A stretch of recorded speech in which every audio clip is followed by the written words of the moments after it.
Welcome to Tatsat astrology. Yogas in astrology. Astrology का एक main base होता है योग। बहुत लोग एस्ट्रोलॉजी इसलिए समझना चाहते हैं कि क्या उनका धन योग है, राजयोग है, पैसे कब मिलेंगे, अच्छी नौकरी कब आएगी, शादी कब होगी। तो योग का मीनिंग क्या होता है? हम कैसे देखते हैं कि हमारे हॉरोस्कोप में कोई योग है भी कि नहीं है? योग जैसे हमें वर्ड बताता है किन्हीं भी दो चीजों की एसोसिएशन या यूनियन।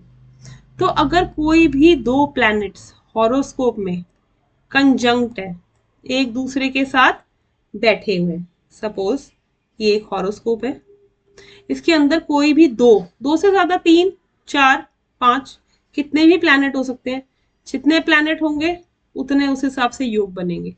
यहाँ पे इस हाउस में ये एक, दो, तीन, चार प्लैनेट्स बैठे हैं या दो प्लैनेट्स बैठे हैं, क्योंकि ये एक साथ एक ही हाउस में कंजंक्ट है तो ये योग होंगे। बाकी योग के जो अलग पैरामीटर्स हैं वो हम बाद में डिस्कस करेंगे कि कौन सी लॉर्डशिप क्या योग क्रिएट करती है। सेकंड कंडीशन होती है कि कंजंक्ट ना हो लेकिन एक दूसरे को म्यूचुअली एस्पेक्ट करते हो। हमने पराशर में एस्पेक्ट देखे थे, स्पेशल एस्पेक्ट और सेवंथ एस्पेक्ट हर प्लैनेट के पास होता है। सपोज एक प्लैनेट इधर बैठा है, दूसरा प्लैनेट इधर बैठा है, तो ये एक दूसरे को म्यूचुअली एस्पेक्ट करते हैं। ये इसको देख रहा है और ये इसको देख रहा है अपनी सेवंथ दृष्टि से, सेवंथ एस्पेक्ट से। अब प्लैनेट एस्पेक्ट भी नहीं कर रहा। थर्ड कंडीशन होती है एक्सचेंज। एक्सचेंज मतलब एक हाउस का लॉर्ड, ये हाउस का लॉर्ड इधर जाके बैठ गया और इस हाउस का लॉर्ड इधर आके बैठ गया। तो अगर किन्हीं भी दो हाउसेस के लॉर्ड आपस में हाउस एक्सचेंज करते हैं, एक दूसरे के घर में बैठते हैं, तो वो बन जाता है एक्सचेंज। इस हिसाब से ये तीन कंडीशन में से अगर कोई भी एक कंडीशन फुलफिल होती है तो हमारा योग बनता है और हमें हॉरोस्कोप में मिल जाता है प्रॉमिस। किस चीज का प्रॉमिस मिलेगा? धन योग देगा, पैसे का प्रॉमिस। राजयोग देगा, स्टेटस का प्रॉमिस, फेम का प्रॉमिस। अरिष्ट योग देंगे, इल हेल्थ का प्रॉमिस, किसी चोट लगना, इंजरी होना, तबीयत खराब होना। ये सब प्रॉमिस अरिष्ट से मिलते हैं। प्रॉमिस प्लस भी हो सकते हैं और माइनस भी। अब प्रॉमिस तो हमें मिल गया धन योग है, हमने चेक करा, हमने अपना हॉरोस्कोप देखा, बोला अरे वाह हमारा तो बहुत अच्छा धन योग बन रहा है। धन नहीं आ रहा, लेकिन क्यों नहीं आ रहा धन? धन कब आएगा? जब इस प्रॉमिस की होगी फ्रक्टिफिकेशन। फ्रक्टिफिकेशन मतलब प्रॉमिस मिल गया हमें हॉरोस्कोप में कि बहुत अच्छा प्रॉमिस बना हुआ है। प्रॉमिस तो बर्थ के टाइम पे ही बन गया था, जैसे ही बर्थ होता है हॉरोस्कोप उसी मिनट रेडी हो जाता है। प्रॉमिस तो उस मिनट से ही है, लेकिन पैसे क्यों नहीं मिल रहे? क्योंकि अभी तक उसकी क्या नहीं आई? दशा। दशा डिसाइड करती है लाइफ में दिशा। दशा से ही मिलती है दिशा। अगर दशा आएगी तो आप धन कमाने की दिशा में काम करेंगे। अब दशा आएगी, लेकिन दशा के लिए भी क्या इंपॉर्टेंट है? टाइमिंग। किस टाइम पे कौन सी दशा मिलेगी? धन योग की दशा एक्टिवेट हो गई 90s में। 90s में धन योग आ जाएगा, धन कमाएंगे, धन कमाने की इच्छा ही नहीं बची, आ भी जाएगा धन, कोई फायदा नहीं। एक बच्चा पैदा हुआ, 4-5 साल का बच्चा है, वो बर्थ से ही दशा लेके बहुत अच्छी आया, धन योग उसका एक्टिवेटेड है, उसकी दशा ही आ गई। तो अब कैसे करेंगे? 5 साल का बच्चा तो नहीं जा सकता काम करने, ना पैसे कमा सकता है, तो वो धन योग कैसे करेगा?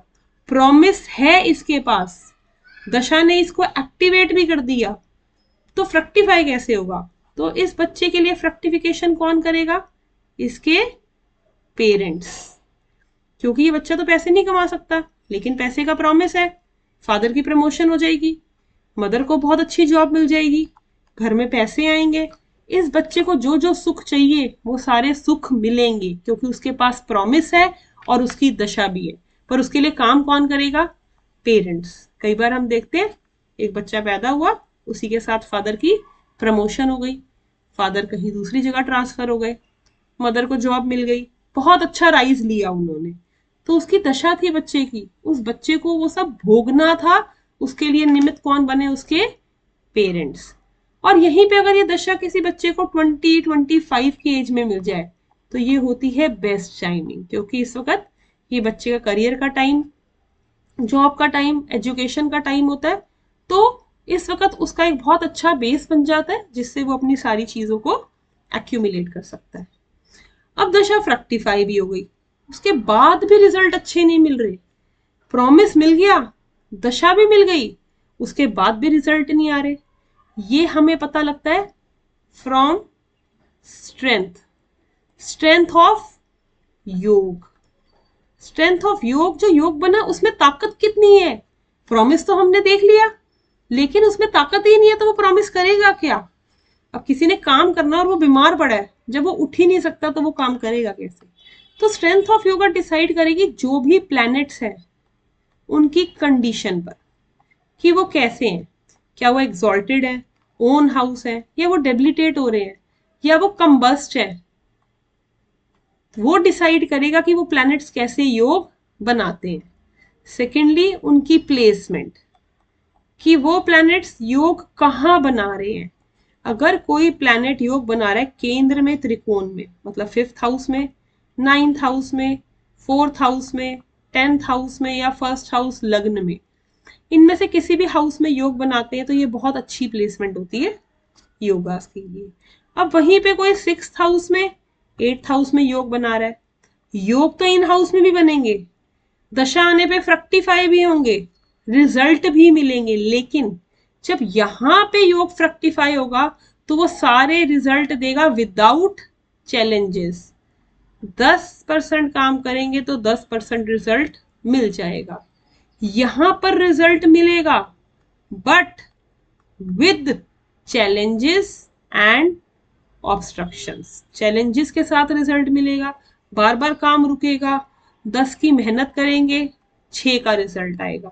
रिजल्ट यहां भी आ रहा है और यहां भी आ रहा है, लेकिन प्लेसमेंट से उसकी क्वालिटी ऑफ स्ट्रेंथ योग थोड़ा सा वीक हो जाता है। तो कोई भी योग सिर्फ ऐसा नहीं होता कि ये मेरा इकट्ठा है तो योग बन गया।